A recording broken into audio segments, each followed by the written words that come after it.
poche ore dal ritorno in classe degli studenti veneti sono molti i dubbi che portano le famiglie a porsi tante domande e a porle alla Regione, ma l'assetto dell'insegnamento e le competenze su un tema così complicato sono appannaggio dello Stato. Io vorrei chiarire una cosa con tutti i veneti, che noi non siamo in regime di autonomia e la scuola non è gestita da noi.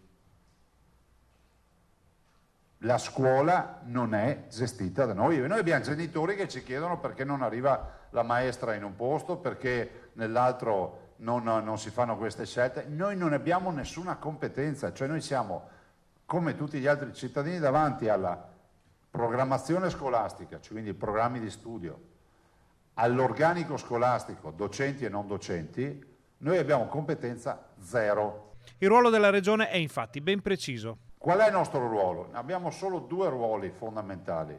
Fissare la data di inizio delle lezioni sulla base di un calendario che deve comunque garantire un tot di giorni di lezione.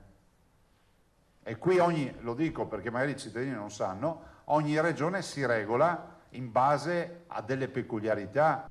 E sull'apertura delle scuole Zaia è molto chiaro. Quest'anno noi abbiamo deciso in tempi non sospetti di aprire il 14, ma del resto come la quasi totalità delle regioni italiane.